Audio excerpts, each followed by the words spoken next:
आज ही Doubtnut app download करें। Doubtnut पर होगा अब आपके सभी मैथ्स, केमिस्ट्री, फिजिक्स और बायोलॉजी डाउट्स का सफाया। बस अपने क्वेश्चन की फोटो खींचो, उसे क्रॉप करो और तुरंत वीडियो सोल्यूशन पाओ। Download now. एक सर्टेन सॉल्यूशन का 20 सेंटीमीटर लेंथ का जो है उसका कॉलम वो राइट हैंडेड रोटेशन करता है 38 डिग्री का।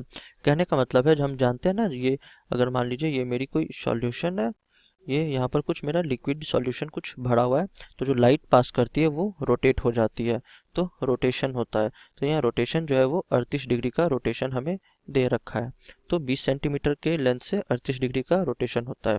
अब 30 सेंटीमीटर का अनदर सॉल्यूशन यूज़ किया हमने, तो वो लेफ्ट हैंड रोटेशन किया 24 डिग्री का। मतलब ये मान लीजिए सॉल्यूशन 1 था, तो सॉल्यूशन 2 के कारण 24 डिग्री का लेफ्ट हैंड रोटेशन मेरा हो रहा है। तो optical rotation caused by 30 centimetre length of a mixture of above solutions in the volume ratio 1:2। मतलब मान लीजिए टोटल वॉल्यूम V है, तो उसमें जो मेरा V/3 अगर इसका ले और 2V/3 सॉल्यूशन 2 का ले, तो इन दोनों की इस वॉल्यूम रेशियो से, तो ये 1/2 का जो वॉल्यूम रेशियो आ रहा है, तो इनको मिक्स करके 30 सेंटीमीटर का हम लेंथ बनाए, तो उससे कितना रोटेशन आ रहा है। कहने का मतलब है हमने सॉल्यूशन 1 और सॉल्यूशन 2 को एक बड़े से चैम्बर में मिक्स किया, इस हिसाब से मिक्स किया कि V/3 जो है वो सॉल्यूशन 1 है और 2V/3 वो सॉल्यूशन 2 है। तो इस तरह से हमने मिक्स किया सॉल्यूशन 1 सॉल्यूशन 2, और ये पूरा 30 सेंटीमीटर का मेरा लेंथ है। तो अब ऑप्टिकल रोटेशन कितना होगा हमें ये बताना है।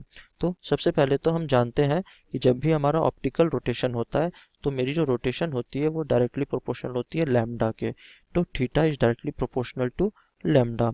अब देखिए, रोटेशन प्रोड्यूस्ड अगर कह रहा है इस क्वेश्चन में कि वॉल्यूम रेशियो 1:2 है, लेंथ 30 है और वॉल्यूम रेशियो 1:2 है, इसका मतलब पहले सॉल्यूशन का यानी सॉल्यूशन 1 का मेरे पास 10 सेंटीमीटर आया हुआ है और सॉल्यूशन 2 का 20 सेंटीमीटर बचा हुआ, 20 सेंटीमीटर ऑक्यूपाई कर रहा है। तो सॉल्यूशन 1 का लेंथ 10 सेंटीमीटर और सॉल्यूशन 2 का लेंथ 20 सेंटीमीटर है। तो यहाँ से भी मैंने दिखाया हुआ था, तो ये 10 है और ये 20 सेंटीमीटर है।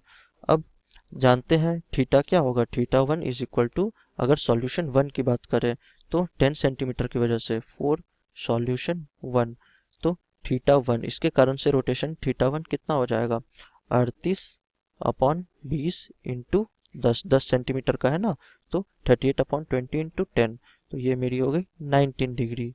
तो थीटा 1 जो है वो 19 डिग्री है। अब ये 19 डिग्री जो है ये किस डायरेक्शन में है, तो कह रखा है राइट हैंडेड, तो राइट हैंडेड है, तो 19 डिग्री इन राइट। अब मैं H2 सॉल्यूशन की बात करूं, तो सॉल्यूशन H2 में थीटा 2 मान लेता हूं, तो थीटा 2 अगेन मेरा क्या हो जाएगा 24 डिग्री था, तो 24 था 24/30, और यहाँ पर कितना है टोटल, ये 20 सेंटीमीटर ऑक्यूपाई कर रहा है, तो ये इज इक्वल टू हो गया 16 डिग्री।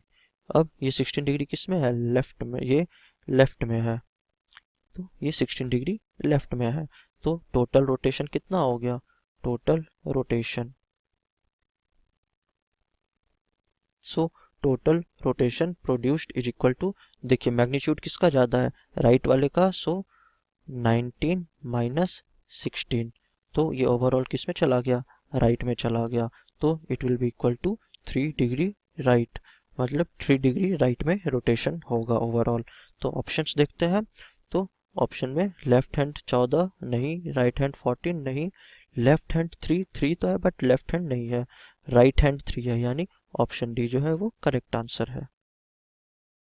क्लास 6 से 12 से लेके नीट, IIT, JEE मेंस और एडवांस के लेवल तक 10 मिलियन से ज्यादा स्टूडेंट्स का भरोसा। आज ही डाउनलोड करें डाउटनेट ऐप या व्हाट्सएप कीजिए अपने डाउट्स 8400 400 400 पर।